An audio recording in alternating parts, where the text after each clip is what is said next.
the time watu wanataka kutengeneza iwe 40 years, Nani was already 39. Tom Mboya. Okay. So when they planned that way, then when they were planning that sasa waondoe Tom Mboya, no, waondoe 40, walikuanza kupanga 45. Tom Mboya knew. And akaita mtu auwe Jomo. And why did Tom Mboya think he could be president? What used to lie to him that he could be president? Let me tell you. Because he was not the vice president at that point. Yeah,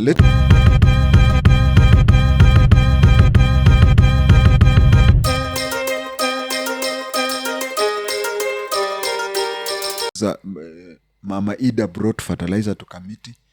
Mama Ida brought seed in committee. And when Raila harvested the maize, he called the prison warders, wakachemsha, ingine wakachoma. You see, there is only one question. Am I telling the truth or not? Okay, so just so a the moment. Question, if I'm telling, if I'm not telling the truth, then I will apologize. Okay. And not even just telling telling lies. I'd rather tell the lie than shift. You know, there are some people who select things. We are called propaganda.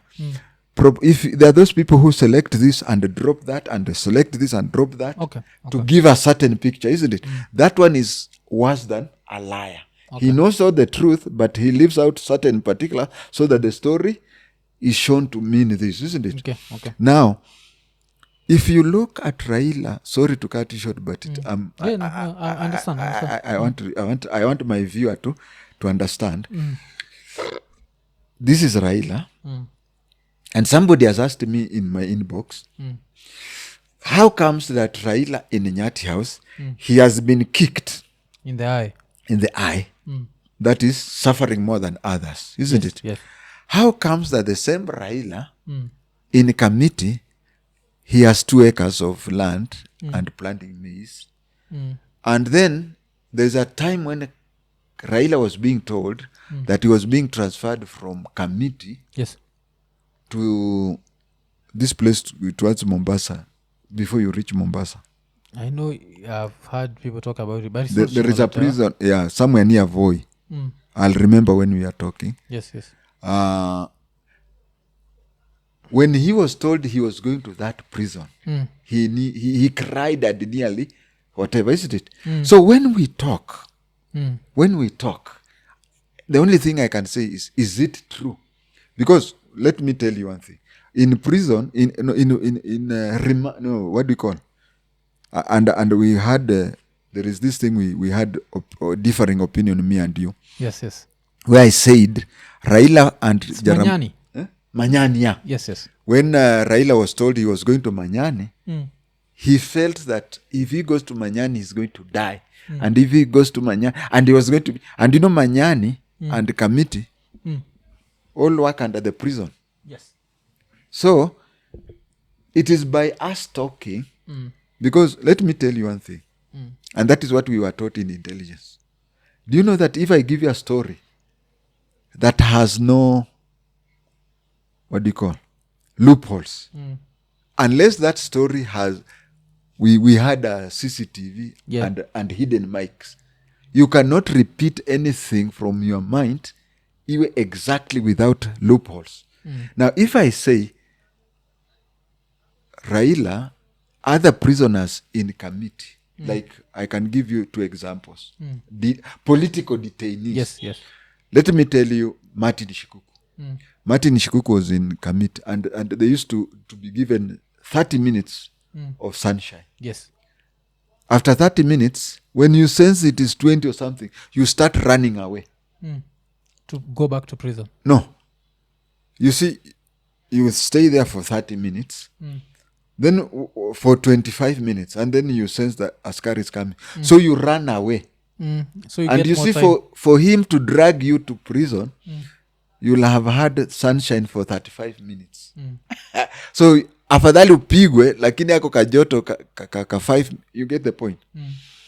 And then what they used to do, so when Nanani was in detention, Martin Shikuku, while he was there, he saw the flag of the prison and the national flag half-mast. So when the prison warden was taking him back to cells, Yes. he said, why do we have the flags half-mast? Then the prison warden told him, Mzee Jomo Kenyatta amekufa. Okay. You get it? Okay. So you see, this is somebody who stays out for 30 minutes. We have somebody called Lieutenant Jeru Gadhangu.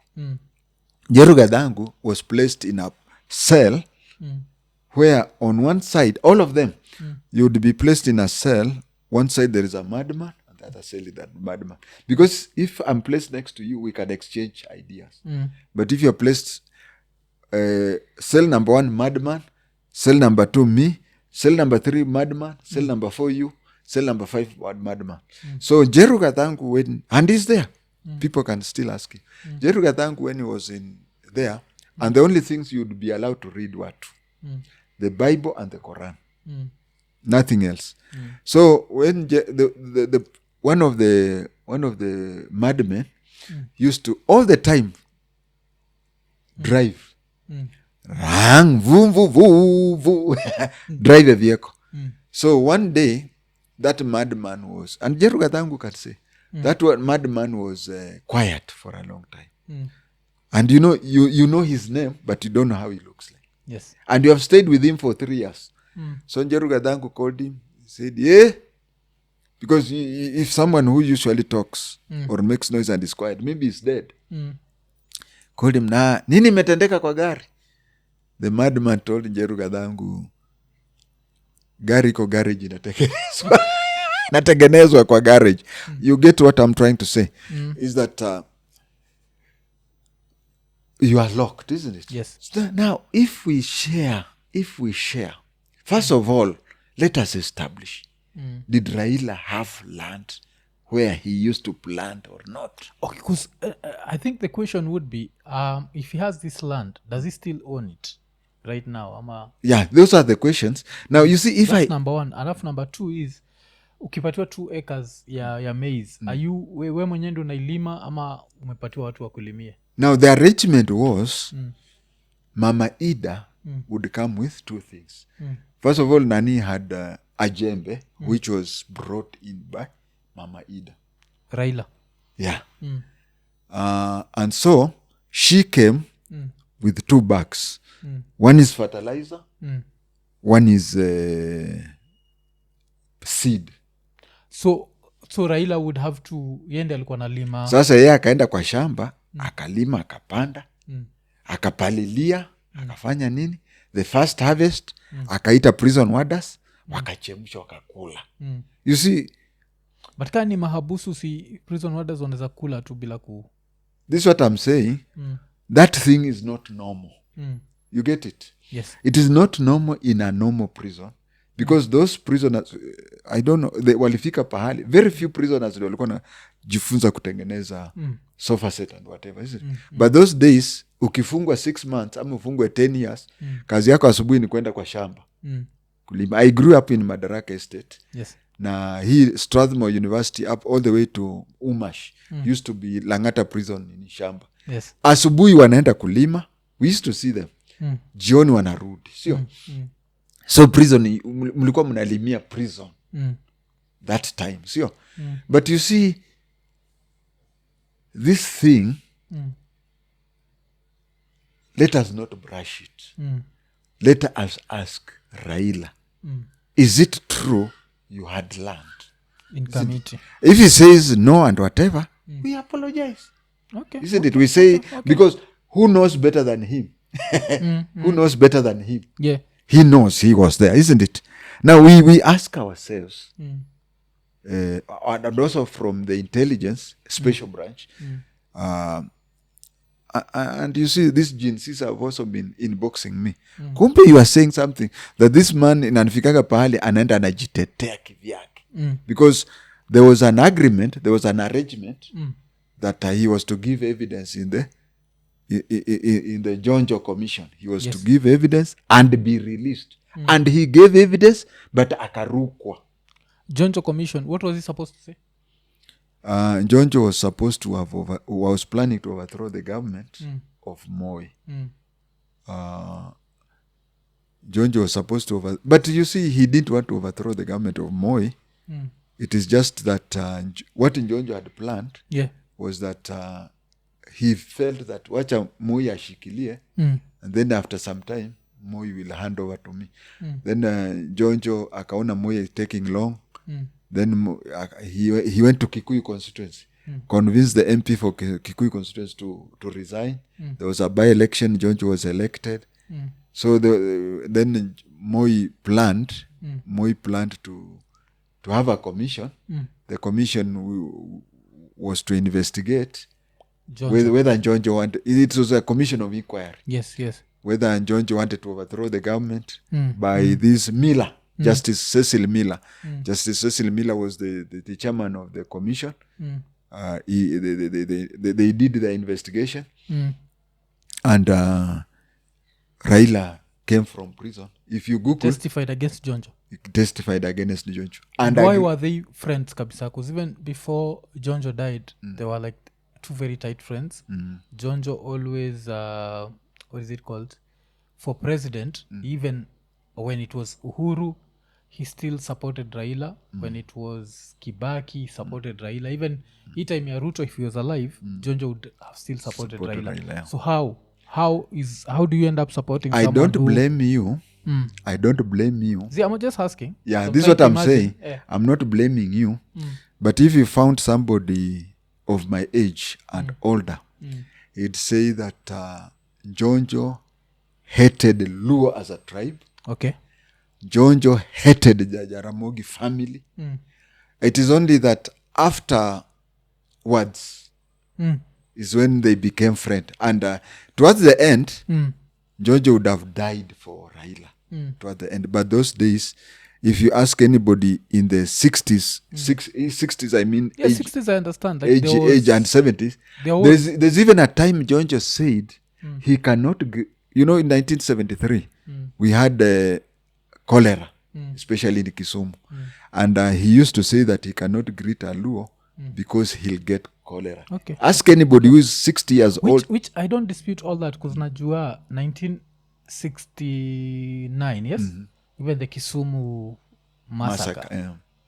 I know all this because this is when the oath happens. When did the oath in Central Province happen? They used to call it Chai. Yeah, the Chai oath. When did it happen? It 1969. Yes. Is when the oath took place. Can we talk about this other one so that we come to the oath? Okay. So this is what I'm saying, that Jonjo hated Nini and the commission of inquiry, and Raila came from prison. Yes. To give. So there was, we call it plea bargaining. Yes. Right. And if you Google, there's a picture of Raila when he went to give evidence. When he came to give evidence that against Jonjo, there is a picture where Jaramogi went to see him and he greeted him and he said he was happy to see his son alive. So there was such agreement, and that is what I was trying to say. Yes. That because I want to finish this topic of why do I have that feelings. Yes. There are these things that Raila has been doing. You get me? Yes. Like, did he have land that he was farming? Yes. Even when he was being we cannot find out the truth. Yes. Unless it is laid on the table. And if it is laid on the table and it is found that I'm lying or anything, who am I not to? Just Google Jaramogi greets Raila during Jonjo commission. Okay. So Google that. If it is found, because that thing, it is not like 50 shillings you give me and I place in the pocket where I say nani aliona, sio? Yes. When he was in detention, there were prisoners there. There were detainees there. We are not talking of prisoners. We are talking of detainees. There's a picture where Jaramogi, I think, is even holding Raila on the head or something like that. It's long, I can't remember. That was 1980s. So you find the detainees had their own way of KODHEK, isn't it? Yes. Is it true that he used to wake up in the morning, go to the farm, isn't it? Yes. And is it true that other political, why, if it is true that alikuwa analima, if it is true that, and you see, even if we talk that, kila kitu iko na uzuri wake na ubaya wake. Yeah, because I'm thinking like even for, because we can talk about the torture. This is what I'm saying. Yes. Just a moment. Everything has its, and this is a very, very, very important thing. Everything has its good part and bad part. Yes, yes. Now, let us assume that Raila received favorable treatment, isn't it? Now, when Raila received favorable treatment, including meeting Mama Ida, you get it? Now, when they were meeting, and that is, and I want that, that is why I'm cutting you short. Yes, yes. When they were meeting, it is Raila who told Mama Ida that look for a way, go to Matiba's family and tell them Matiba is dying. Matiba is dying in detention.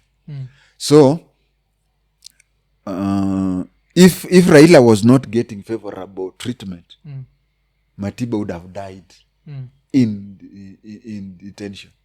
But when... What had happened to Matiba?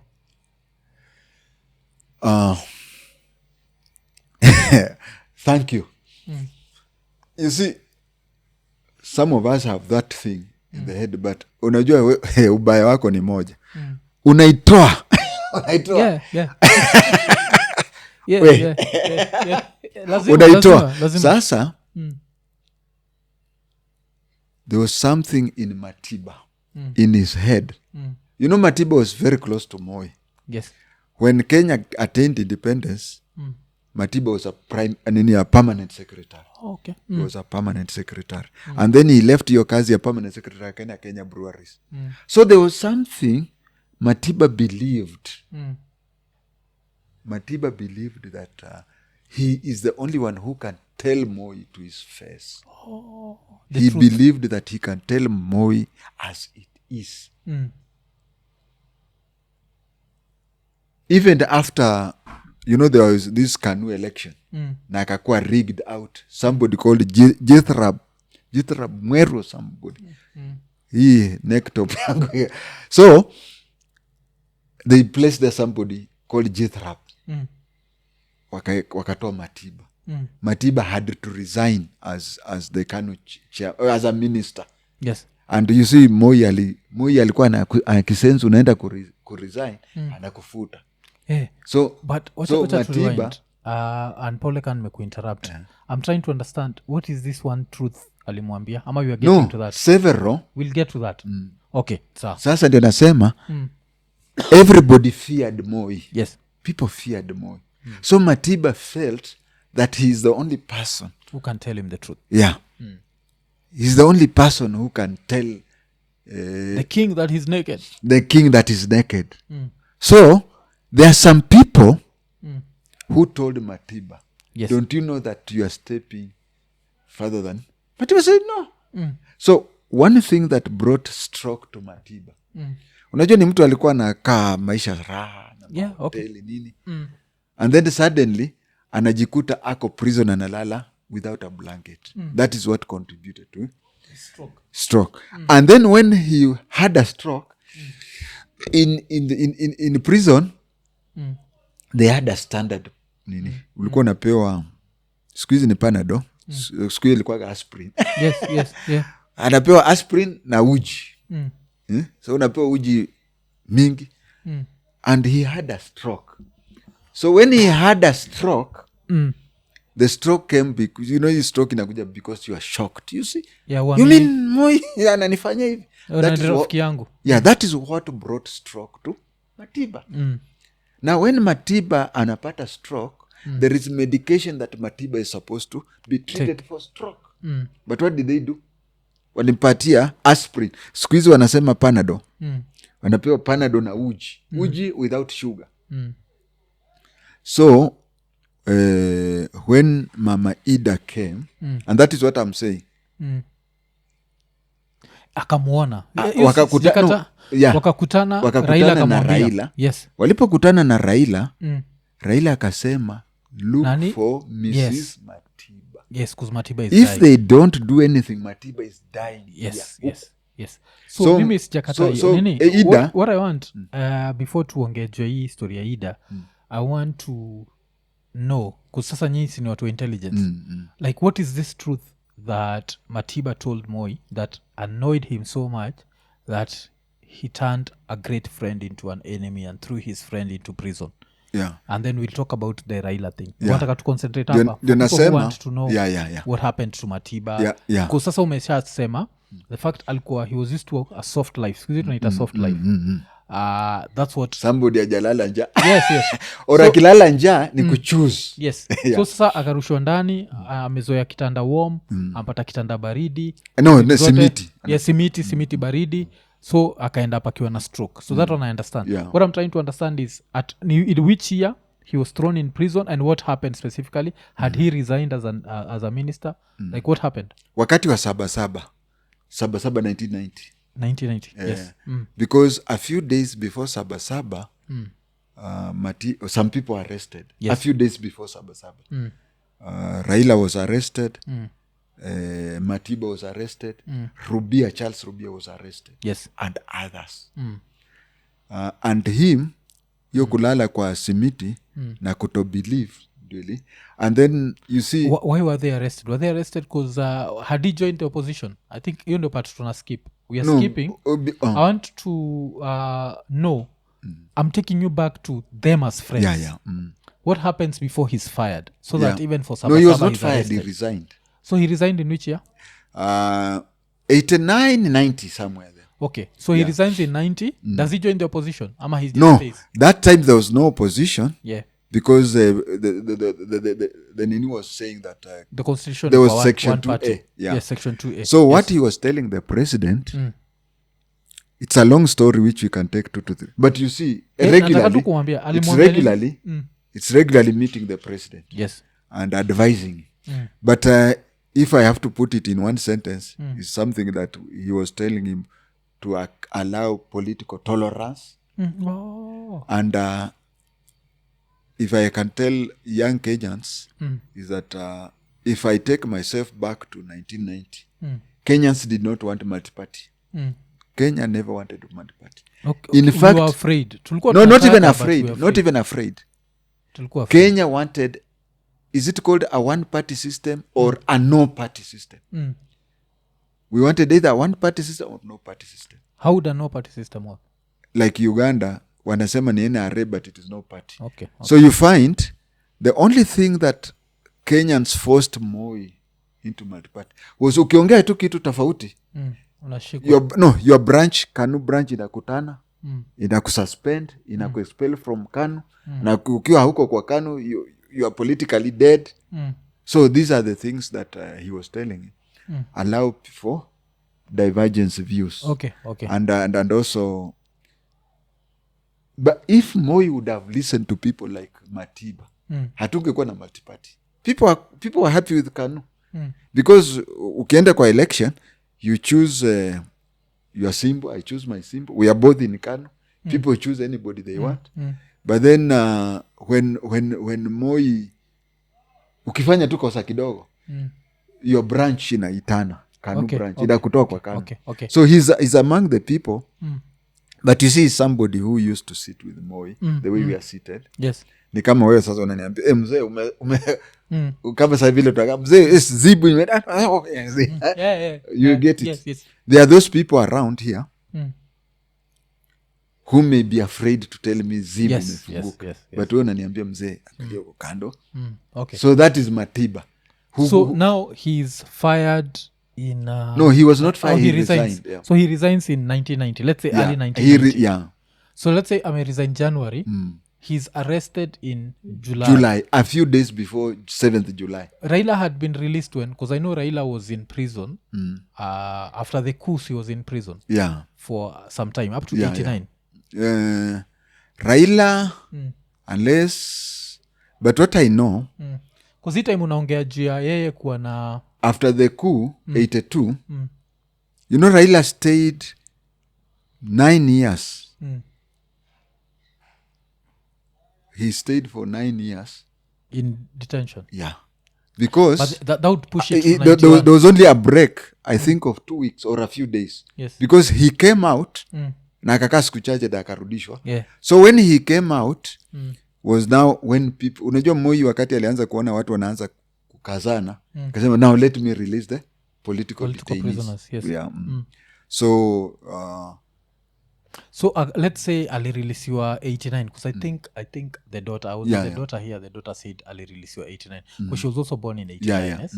She was born in 89, so I think he was released late 88 because alitengeneza yeye alafu akarudi ndani. So he's released a few months, so ye ni political prisoner. Ye wanakujaje kushikwa na Rubia na Matiba ama they were arrested separately? Intelligence had it that kutakuwa na maandamano makubwa 7th July. And so the system then, because I was still in the system, the system then felt that if you take the leaders, then our small people watanini. So that is why they were arrested a few days before the. So that means that after Matiba resigned, he joined the opposition. He joined, even if the opposition did pressure exist, group. Let's say pressure. He joined the pressure groups that were advocating now for multi-partyism. Multi-party. Not multi-party. If I have of expression. No, I think the best word is political tolerance. Okay. Political tolerance. Because if I have to go back to 1990, Kenyans would have, kama hii maneno ya nini hata sijui KANU disciplinary committee imekutana imekuexpel from KANU. If that thing would not have happened, then maybe kama hata tungepata multi-party tungepata, lakini 1990 what people are saying, if KANU kifanya kitu kidogo wanafanya nini? Wanakuexpel ama wanakususpend. Why don't we now kina Ukiki Amayo, they had what we call KANU disciplinary committee. So they said if KANU cannot tolerate divergent opinions. Then why don't we now do away have the second party? That is how it happened. Otherwise, kama I still insist, if KANU would have allowed for divergence of views, maybe we may not have had multi-party, or multi-party would have come. But then I have to ask, when was multi-partyism abolished? Because pia nakumbuka, like for 1969 for example, by the time 1969 is happening, Jaramogi had his own party. Party ya Jaramogi unaitwa? Ilikuwa inaitwa KPU. So when was this abolished? Okay, before I say that, I want to clear a certain topic ndio tuende kwa ingine. Yes. I wanted to say that having exposed so much, isn't it? And just in one sentence, having exposed that and whatever, it is good for us to ask ourselves, is it true it was that way? No, we are going to come back to Raila. Nataka tuende tu step by step. If we find it happened, is it? Then because when we do that, when we find out the truth, then we can accept that, isn't it? Yes. We should not, like you, ukiwa ulinikuta nimeiba pahali, sio? Yes. And then ukanitoa, sio? And then wakati unaanza kusema, unajua nilikutoa cell, and then people start saying, you are attacking Bukusu. So it is good for us to come out, and then maybe we can understand why. Because for example, do you know that somebody, my classmate, was the commandant committee? He was called Mutevesi. Mutevesi was a commandant committee. We were classmates from 5, from 6. Sasa hata mimi nikienda committee when he was there, nikipelekwa committee, don't you expect me to yani the truth is, let us find the whatever, because he's even a human being, isn't it? Yes, and if you are a human being and you get whatever, now you're asking something about multi-partyism. Kenya, when Kenya was getting independence, we had around 5 political parties. Yes. But 2 were hard. We had some small ones, like Akamba People's Party, Paul Ngei. We had Coastal Party. Okay. Those ones have 4. Maybe, okay, we may have had 4. But if you have 4, and two were known, KANU na KADU. So what happened was in Africa shifted towards one party system. All African countries. Okay. Or can I say most African countries shifted towards one party system. And then it reached a time when what is it? And the constitution was changed. Like when we shifted. No, constitution was not changed. 2A. How does 2A end up? I'm coming to that. Okay. That is why I talked to the other one so that I concentrate on this. Okay. When Kenya attained independence, we could generally say we had two parties. Because if you have a party of two MPs, is that really a party? Yeah. Okay, it was KANU and KADU. So during the pressure, there was a lot of... Moi was in KADU. Moi was in KADU. He was number 3 in KADU. So when Moi was brought in, when KADU was brought in, they crossed over. Yeah. They crossed over because we used to have a system, the British system, where you cross the floor, bow to the speaker, then go to the other side. Yes. So all the KADU people, apart from Martin Shikuku, crossed over. Okay. Martin Shikuku remained alone. And he said he was going to ask Butere people he was going to seek permission from Butere people if he can cross over. Then later he crossed over. When he crossed over, we had something that is called de facto one-party system. Okay.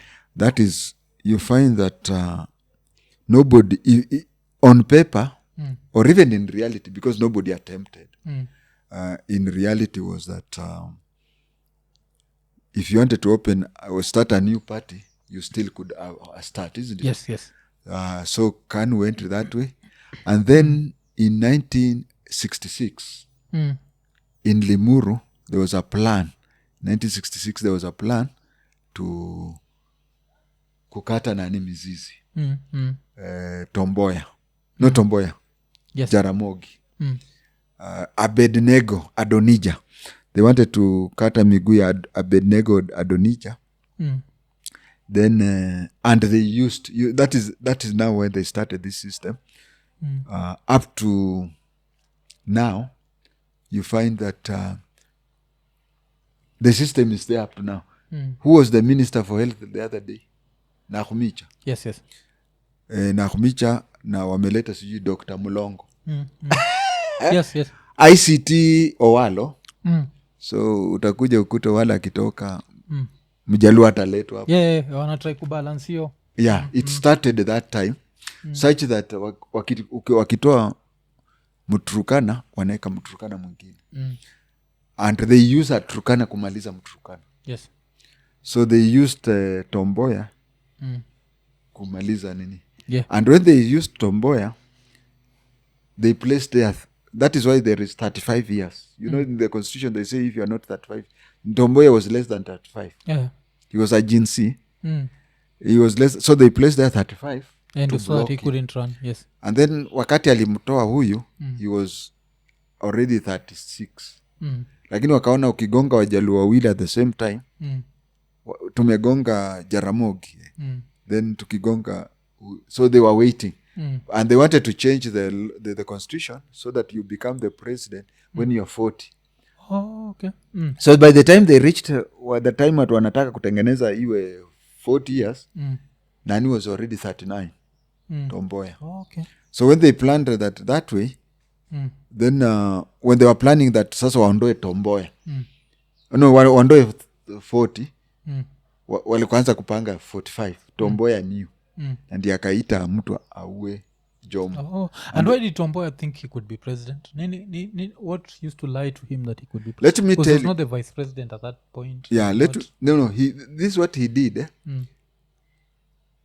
You see, like now, anything happening to the president, the deputy takes over. Yes. Now that is why Tomboya introduced 8 vice presidents. So that Jaramogi, and you see he was the only secretary general. There was no other secretary general. So should Kenyatta die or anything, then should Kenyatta die, then Jaramogi cannot go there. Because other provinces had their vice president. Oh, okay. But the secretary general was. And you see, So- in communist countries, secretary general is very powerful. It's the second powerful after the president. So that is how they used him. Okay, history 8 vice president, I've never heard it. Can you explain it to us? They had 8 vice presidents. So this For each happens province. after Kenyatta dies. No, it happened in 1966 No, okay. Of course, Kenyatta in died, of course. Limuru. In Limuru. Okay, because we've all known the vice. Even I've confused myself. We've all known the vice president was Jaramogi. The national vice president. Okay. You see, there were 2 vice presidents. If I can take you to the time when in the 80s, late Yes. 80s, after 1988 elections, Karanja was the vice president of the country. Okay. And Kibaki was the vice president for Kanu. Although it was for a short time and then he handed over to Karanja. No, not Karanja. Yeah, it was Karanja. Yeah, Karanja. Before Saitoti. Yes. It was Karanja. So you find that they placed... and even recently they even wanted to do that. You remember Nani resisted that. Rigiji. They wanted to place their 2 vice party leaders. And then Rigiji resisted and it was resided. Although some people say that maybe Mudavadi would have been the other. So but that time they had placed 8. Such that Jaramogi was not one of them. Yes. Western was Masinde Murro. Coast was Ronald Ngala. So it was that way. But Jaramogi was not the party vice president. He was the country's vice president. So when they did that it happened in Limuru 1966. And the country was de facto. That is, in fact. De facto comes from the word fact. In fact, the country was one party system. Yes. In fact, but not in fact. Coincidentally, I think that one we can use the word coincidental. Then Jaramogi stepped out and he decided to form KPU. Yes. He used to say Ndume. That was Kanu used to say it's Kanu, but KPU was Ndume. Oh, okay. So he started that one.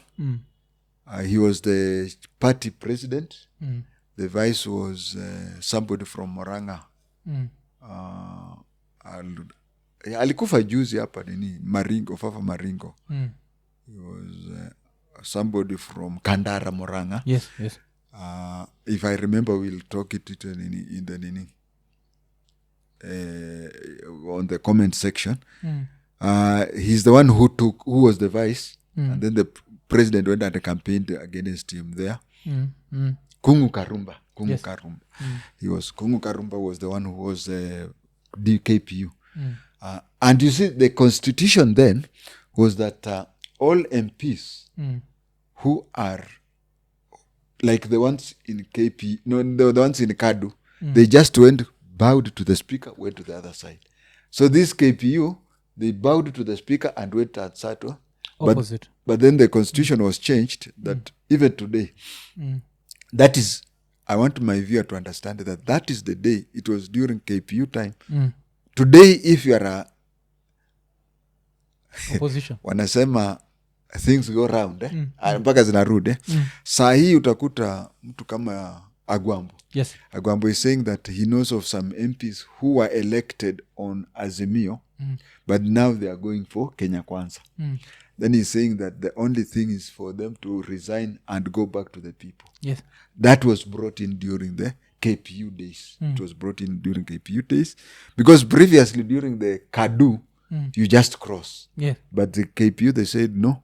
So all MPs in Luo Nyanza resigned. And plus there was this, he was in Nakuru, but he's a Luo. Acheng Oneko. Yes. Acheng Oneko was the MP for Nakuru town. They resigned and joined KPU. When they joined KPU, Kenyatta made sure that any KPU candidate outside Luo Nyanza failed. And that is when KPU now went and then they brought in a news whatever. I think unaniprovoke mpaka vitu zingine zimejificha huko zinatoka. You know the law says that you cannot be recognized as an official opposition unless you have 30 MPs.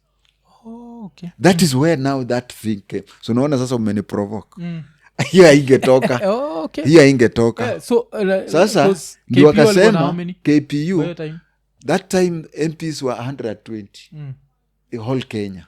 Now if it is 120 Luo Nyanza sasa Luo Nyanza, and you know Luo Nyanza were only 2 districts. Which one and which one? Luo Nyanza ilikuwa 2 districts. Kisumu and no Kisumu is not a district. By then Kisumu was not a district. Siaya, Homa Bay.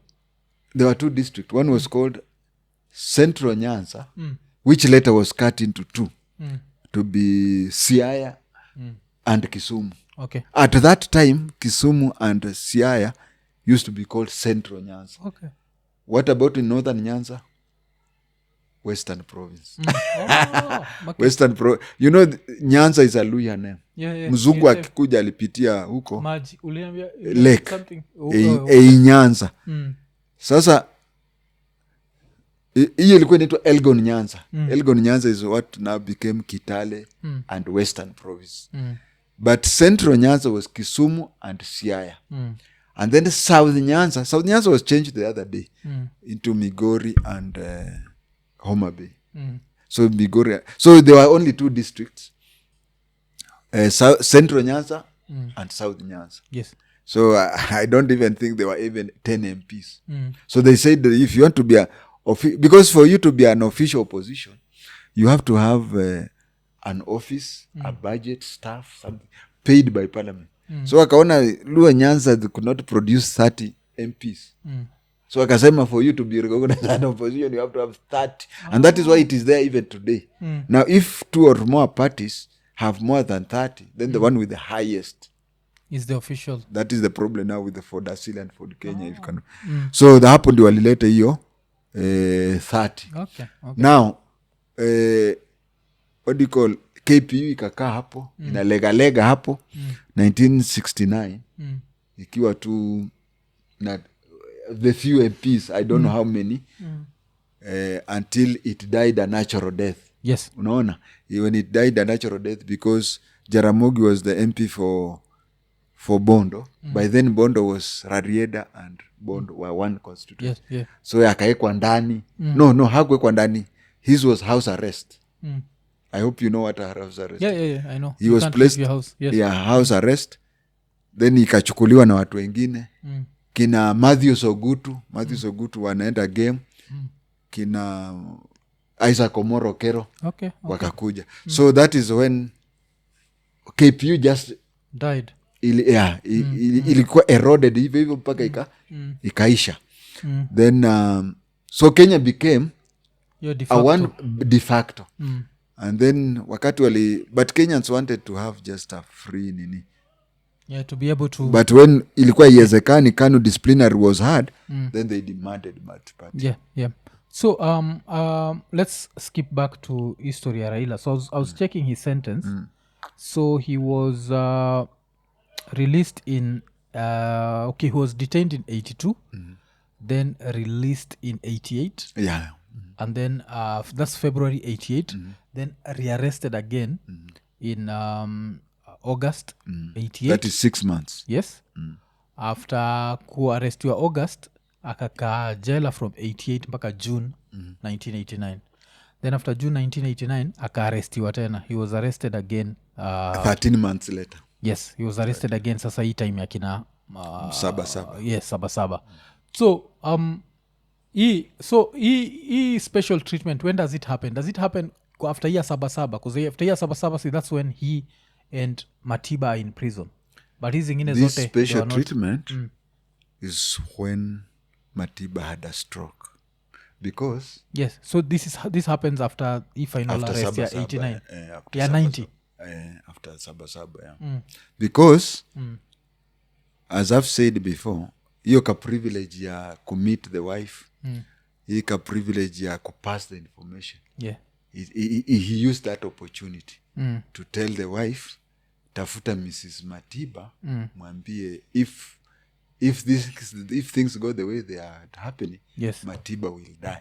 And then unajua maneno ya nini ika spread, then it had to be accepted. By then Matiba had been, wakati Mrs. Matiba alianza hivyo, Matiba was admitted into Nairobi hospital under a fake name.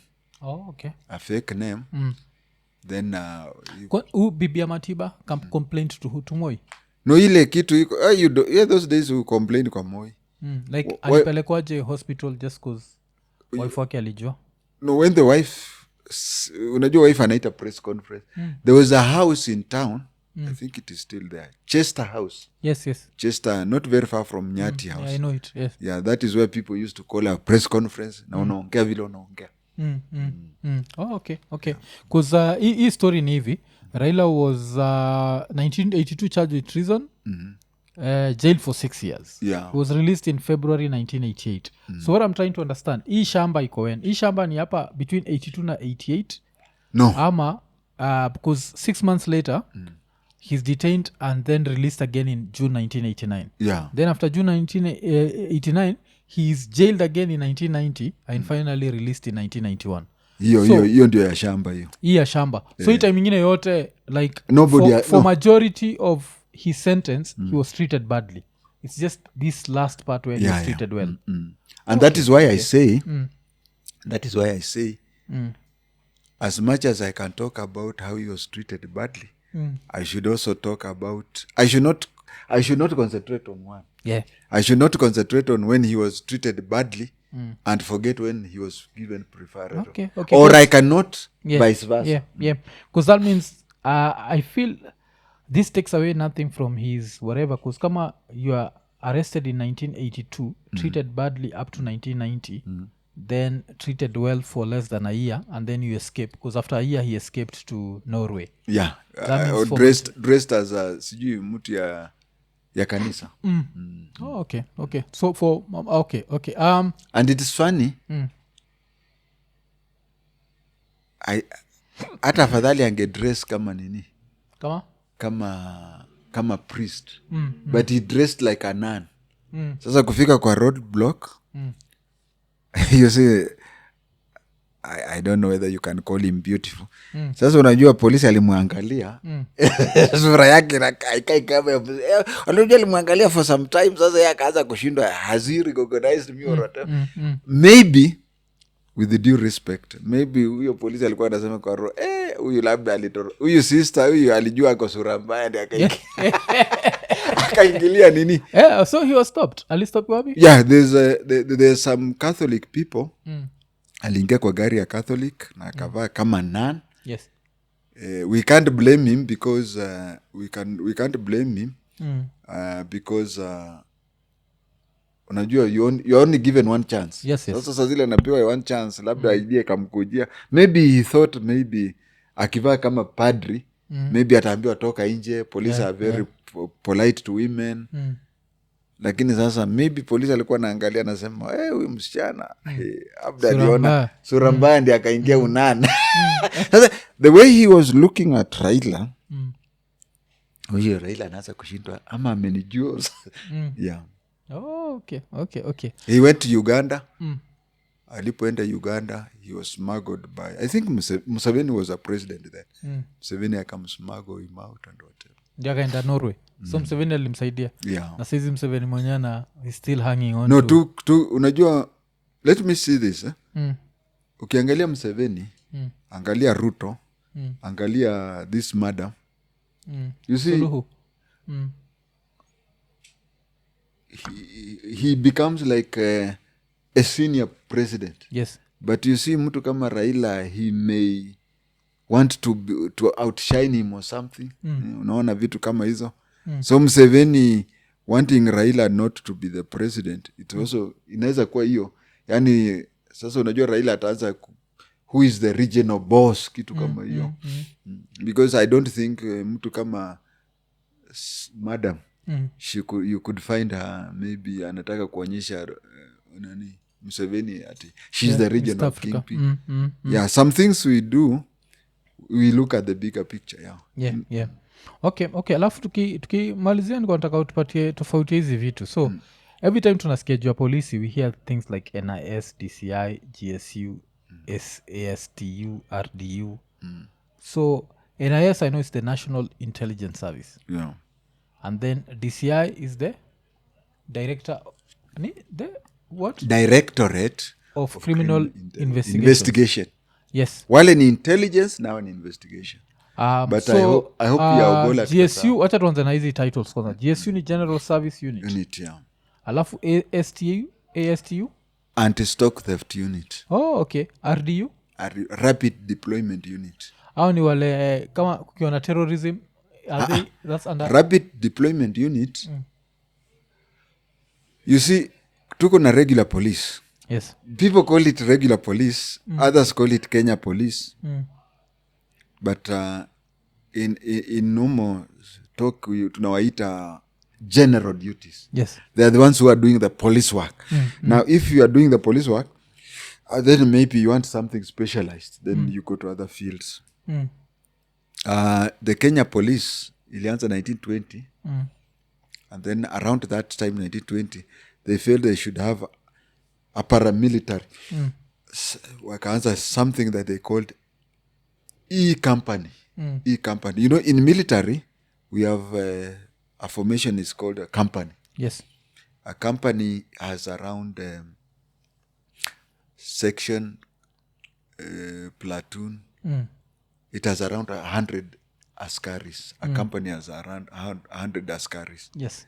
Now they felt that they should have 200 to 300 people who would be acting as emergency. Yeah. So they called them E-company, emergency company. So they started the emergency company. And then ikafika wakati ya Mau Mau. The activities ya Mau Mau and freedom fighting. Wakati ya freedom fighting, ikawa they needed more people in the E-company. But you see, a company is supposed to have a maximum of 200 people. So wakaona wa form other companies, A, B, C, D, E. A, B, C, D, because they had E. And then they had 2 other companies. There was H, which is the headquarters in Ruaraka. Yes. Then there is T company, that is training in Embakasi. So ndio GSU wakasema waite General Service Unit. They can do. Okay. That is how it started, whatever. But then as they were doing that, there used to be a lot of cattle rustling. Yes. There was a lot of cattle rustling. Na wakati wanafanya cattle rustling, they felt that they should have a specialized company within AP that handles stock theft unit. Okay. So it started off as stock theft unit, STU. Hata nikiandikwa kazi ilikuwa inaitwa STU. But then Moi later akakuja akasema, if you call it stock theft unit, it means it's a unit that steals stock. Yeah. So akasema anti-stock theft unit. Okay. But the name anti-stock theft unit ilianzishwa na huyu mtu anaitwa James Ephantus Mungai, who was alianzisha. Unajua, every province had its own operation team. Those who could go haraka kuact quick. So James Mungai used to call it anti-stock theft unit. Okay. So baadaye wakati walitoa hiyo ya James Mungai, which used to be called Ngoroko, alafu ndio wakakuja wakaanzisha hii inaitwa anti-stock theft unit. But then when AP walipotoka kwa provincial administration akakuja huko, they also started their own units, which did the same work as the other in the police. So they had their own stock theft, anti-stock. We had 2 anti-stock thefts. So this anti-stock theft, the original one, ilitoka kwa GSU. I even during my time, we trained, when I was training with the GSU, we trained with anti-stock theft people. Okay. Only that the only difference you could differentiate between anti-stock theft and GSU, anti-stock theft wanavaa blue beret and GSU maroon beret. Yeah. Maroon. Yeah. So AP now wakaanzisha their own anti-stock theft. But when they joined up together, wakachukua anti-stock theft ya AP na anti-stock theft wakaeka pamoja, which I think is Now Rapid Deployment Unit, it's just another name for GSU, but a GSU that is within AP. Okay. And which, if I'm asked, they should be combined Rapid Deployment Unit and AP and GSU wawe pamoja. Now inabaki gani? Because then there is vile bring up APs. I want us to talk about APs. Yeah. So APs inamaanisha administration police. Yeah. For the average Kenyan, nyinyi wote ni administration police because you're there because of the administration. No, so what happened? Why have this specific administration police? Ama hii ni for villages? Okay. What happened was that the chief in those days used to be a very big person. Chief used to be a very big person. And chiefs are not police officers, are they? No. Okay. Chiefs, you know, huyu nani, huyu, it was called Onyango. Yeah. Onyango is the grandfather to the US president. Oh, okay. Yeah. Obama. Yeah. Onyango, alikuwa anaitwa Hussein Onyango. That's why Obama is called Hussein Obama. Now, huko huko kwa kina nani Obama kunaitwaje? Kogelo. He was in Kogelo. No, huko South Nyanza. Somewhere in South Nyanza. There's a place called Kobama or something. Yeah, okay. Yeah. Now, when he was there, one time he differed with the chief. And the chief was area kubwa ya nini. Hii area inaitwa South Nyanza. Okay. It used to be headed by a chief. We Kakamega yote ilikuwa na, in Luhyaland kulikuwa na chief karibu 3. But huko Luhyaland kulikuwa na chief 2, mmoja huku na mwingine huko. So the one who was in South Nyanza, one day they argued with Hussein Onyango. When they differed, when they differed with Hussein Onyango, wakabishana. Then huyu chief akasema, unabishana na mimi kama nani? Unaona mimi chief najulikana. Yeah. Najulikana hii location yote. But you see the location that was today's Migori and Homa Bay was one location. It's now 2 counties. Unaona hii area yote mimi ni chief. Then Hussein akakasirika akasema, my name will not be known worldwide. Okay. Na akakasirika akaingia boat akacross akaenda Siaya. Kwenda Siaya, the son went to America. So ndio maana wa Afrika tunasemaga jina yake ya Hussein imejulikana dunia nzima. That is what happened. So he predicted this. Yeah. So chiefs walikuwa naokota taxes na kuenforce colonial rule. Yes. But you see, chiefs had a problem that they could not enforce those things until they wanted policemen. Na hawangepewa polisi kutoka Kiganjo. Walipewa polisi walikuwa wanaitwa tribal police. So that ukiandikwa kazi Bungoma, unakuwa chini ya nini? Or Kakamega, unakuwa under Chief Mumia. So he's your boss. Na ukitoka Kakamega ukienda kutembea, let's say Kisumu, we ni raia. Because you are a police officer within that tribe. That is why it was called tribal police. Sasa Kenya wakati ilipata uhuru, ndio iliendelea tu kuwa tribal police. Then kuna huyu major, the major who quelled vita ya unajua wakati walirusha mawe kwa ajili ya ya nani anaitwa nani? Tom Mboya. Yes. They had to send a military kusaidia polisi. Polisi ilishindwa kabisa. Yeah. Wakaita military. And the person who was in charge of that quelling the military, because ungepita All Saints Cathedral, it's now called the Minor Basilica. You could not go there. Unarushiwa mawe. You ni hapa Nairobi? Yeah. Yes, okay. So the police could not control. The army was brought in. The army was under a Mkamba major called Major Muywa. Then Major Muywa akaambiwa he should have a centralized. Unajua ni wale watu centralized place. Wafundishwe hata kutumia bunduki or anything. then ndi akaanza kufunza. He was called Major Muya, Shadrack Muya. He's still alive today. Yes. Simu yangu nitakuonyesha, the family has sent me thanks for saying, unajua alikuwa amesaulika. Yeah. So Major Muya is the one who modernized it, na ikaitwa administration police, because it was police within the provincial administration. Okay. Provincial, they were answerable to chiefs, DOs, DCs and PCs. Lakini juzi walikuja wakasema, since they are police officers, I think they should even do away with the name AP, because that is administration police. Yeah. That's what they should maybe even call them auxiliary police or something like that. So ndio wakaanzisha hivyo ya. Okay. Cause hiyo ni kitu kwa try kunini. So hii ukisema jua training, that's not Kiganjo. Kiganjo is Kiganjo was there all along. No, Kiganjo was not there all along. Kiganjo ilianza lini? Kiganjo was a prison. When we had the Second World War, our Italians wakishikwa, waliekwa kwa prison. Hiyo prison ndio baadaye sasa ilikuja ikakuwa Keja Police College Kiganjo. Okay. You have been to industrial area. Kuna hii industrial area, pande hii kuna DT Dobi, pande hii kuna industrial area prison. Yeah.